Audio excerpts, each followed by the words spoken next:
Hi guys, and welcome back to my channel. So today's case is going to be on a 6-year-old little girl that was murdered. Her name was Ellie Butler, and she died in a horrible way by her father's hands, which is absolutely disgusting. So I'm going to warn you before I start this story today. It is going to be a bit gruesome. There's going to be violence and obviously murder. I just thought I'd give you a quick warning before we start, and that's it. So without any further ado, let's get into the story. Also, if you're ever interested in what makeup I'm using on my face, then I will add it in the description down below. So yeah, let's get on with the story.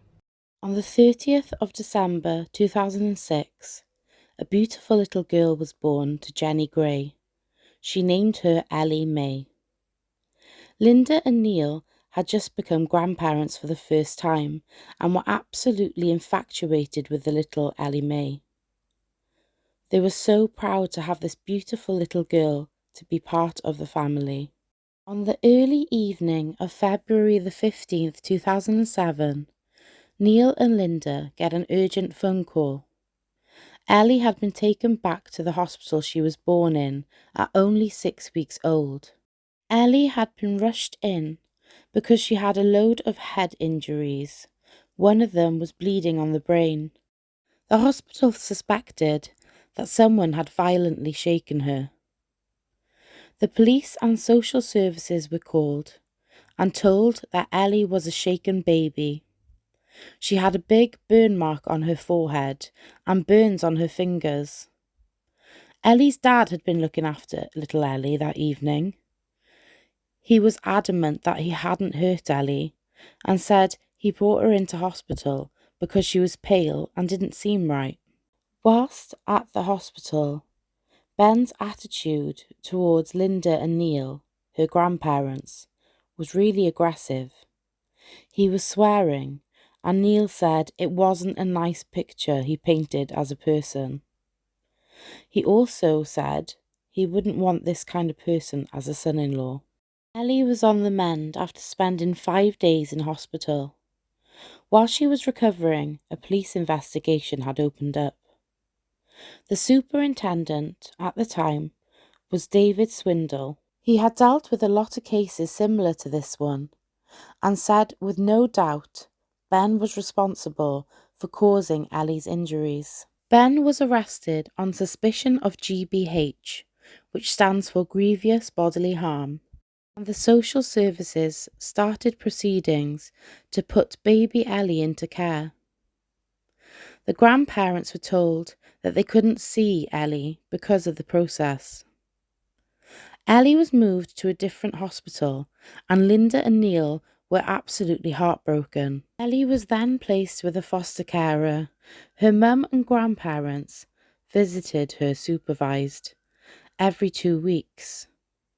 They were not allowed to hold her without being shadowed, and had to log down when and for how long that they visited her for. I honestly can't imagine how difficult this would have been for the family. Imagine not being able to hold your own granddaughter without supervision. This must have been really difficult. Must have been difficult for her mum to bond with her also, and of course for her grandparents. Neil said it was very difficult. They were treated like the guilty party. As time went on, Linda and Neil created a really good bond with the foster carer and her husband, and things become a little more relaxed during visits. Ellie's father had a very violent background, and the High Court ruled that her injuries were not accidental and they were inflicted by Ben. They were also suspicious about Jenny for failing to protect her daughter. Ben seemed to have some sort of hold over her. She stood by Ben and said he was innocent. Temporary custody was given to Neil and Linda, not to Jenny though, because she had stood by Ben. The custody was handed over at very short notice.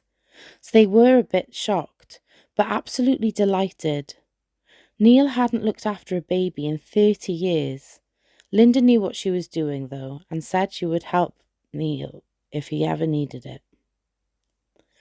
Jenny was allowed to have supervised visits with Ellie for about 8 months, and more often than not, Jenny never showed up. Ben used to ring Linda and Neil late at night, asking to see his daughter.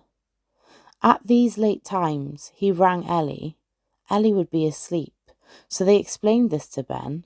When he was told this, he used to hurl abuse at them down the phone. As this was an ongoing case, Linda and Neil had to log all of this information down.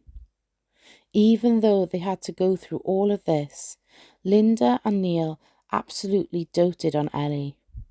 They enjoyed every second they spent with her.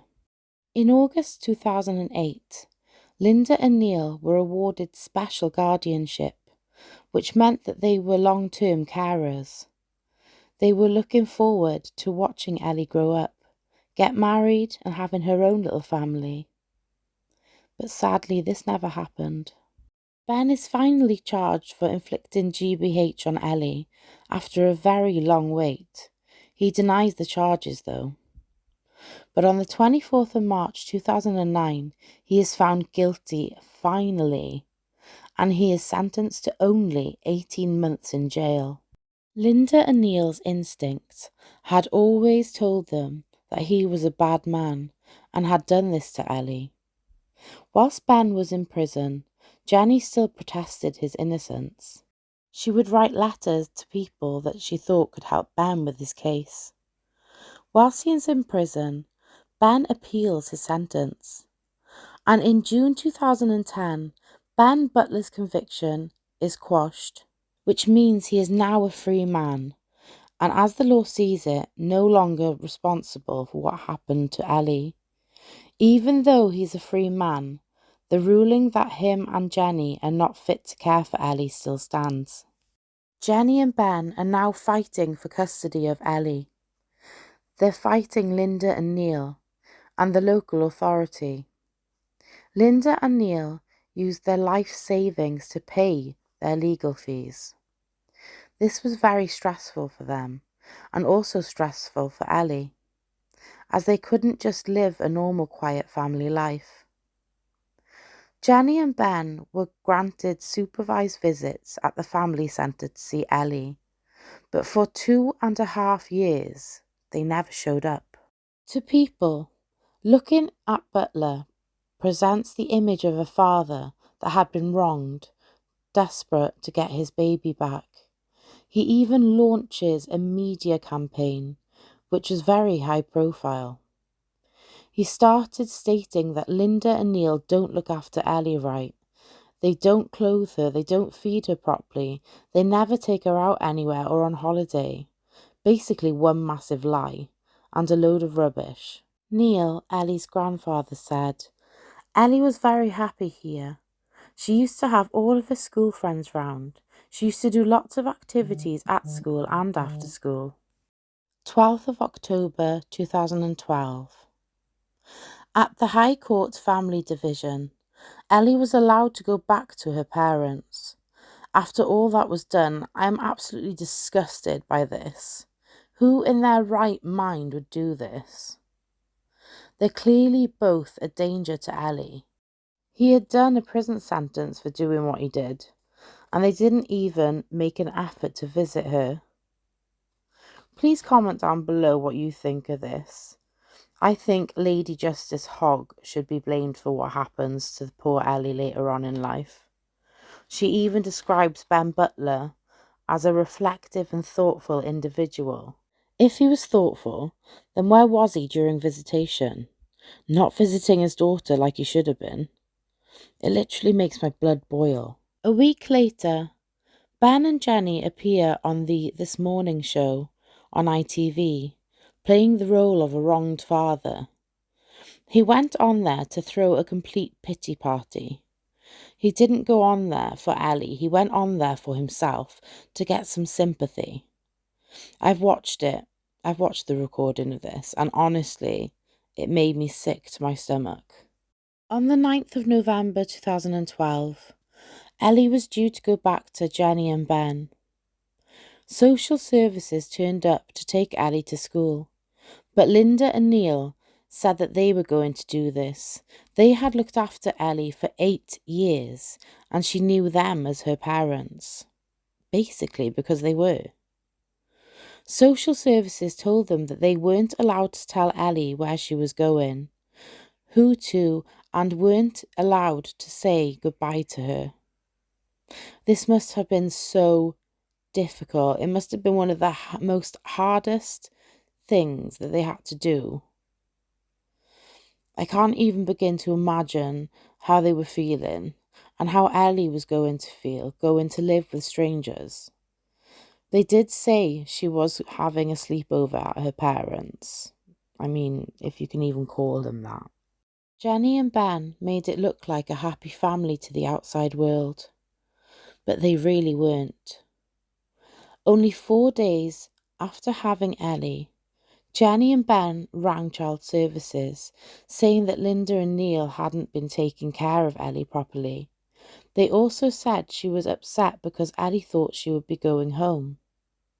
They said she was fussy with what she ate. I mean, what child isn't? She was lying a lot and replying to everything they asked. Maybe if they had been there from the start, they would know that, most young children are like this. On the 4th of December 2012, Jenny took both children to hospital. They were both hungry and both got fed. The hospital told Jenny that they would be letting social services know about their visit. After this, it was said that she took Ellie and left. Later that day, Jenny went back to the hospital and explained that she was pregnant, but didn't want Ben or her parents finding out. The nurses got concerned with Jenny, as she had bruising all over her body, and provided the hospital with false details. Since the start of 2013, Ellie had missed many medical appointments, and her attendance at school was really bad since moving back with her parents. Jenny and Ben were also in rent arrears, and Jenny had attended hospital with multiple injuries. On the 28th of October 2013, not even a year after going back to her parents, Jenny dials 999, shouting that she's hardly breathing and it's cold to the touch. Ellie is rushed into hospital, and at 4:01 p.m, she's pronounced dead. A policewoman goes round to Linda and Neil's house, telling them the awful news. As soon as they saw the officer, they knew it was about Ellie. Neil always knew something awful was going to happen. If you're not one for gory details, then I suggest you skip this about 10 seconds. Ellie had suffered awful skull and brain injuries. Neil says her head had been smashed in and the brains were out the back of her head. He said he couldn't cuddle her or touch her when he got to the hospital. He said she just looked like a little girl sleeping. Ben is arrested on suspicion of murder, but denies doing anything to hurt Ellie, and Jenny continues to stand by him. How can you do that, knowing that this coward of a man has just killed your little girl? How on earth can you possibly stand by someone that has just done that? Honestly, I don't know. Police find diaries written by Jenny, and in this diary she wrote what was really going on.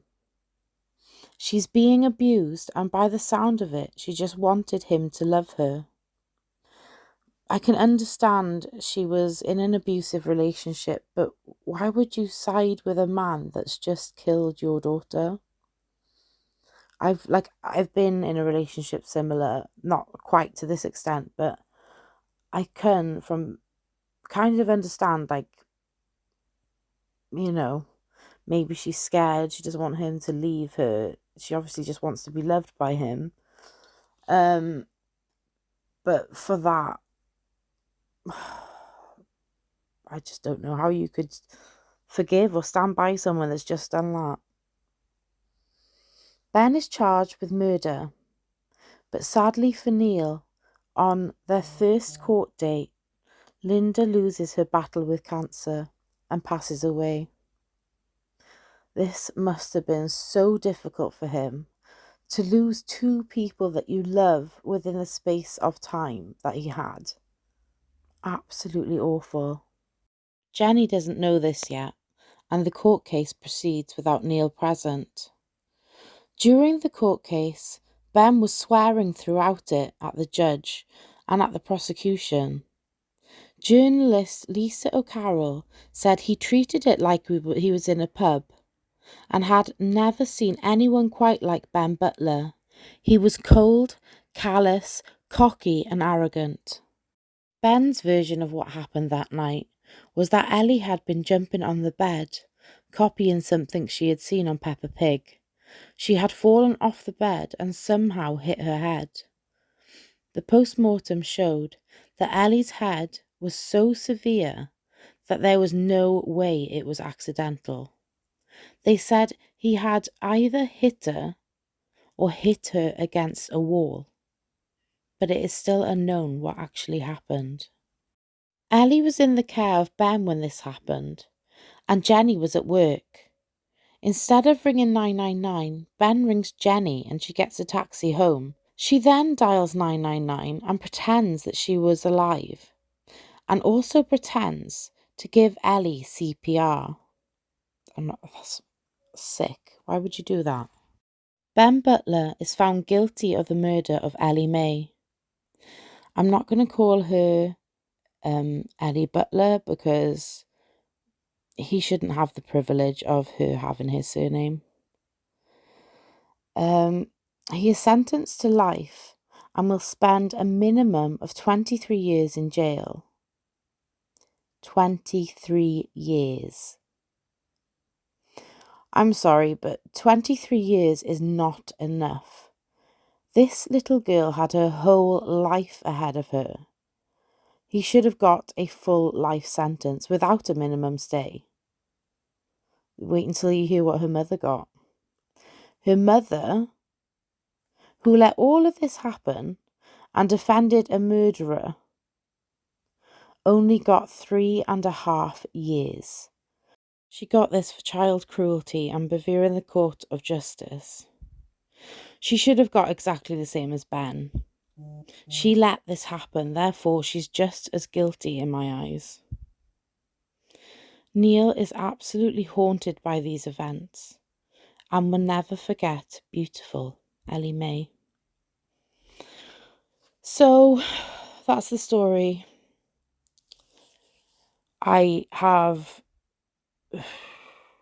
This story's made me so angry. So angry at the child services for letting Ellie go back to her parents after what happened the first time. I think it's absolutely disgusting. Also, for what happened, that's hideous, absolutely horrendous what happened. Let me know your thoughts down below. Yeah, that's it for me today, guys. This has put me in a really bad mood. I will be back with you on Monday with another cold case. So I do cold cases on the Monday and solved crimes on the Wednesday. And that's it then. I shall see you guys soon. Bye.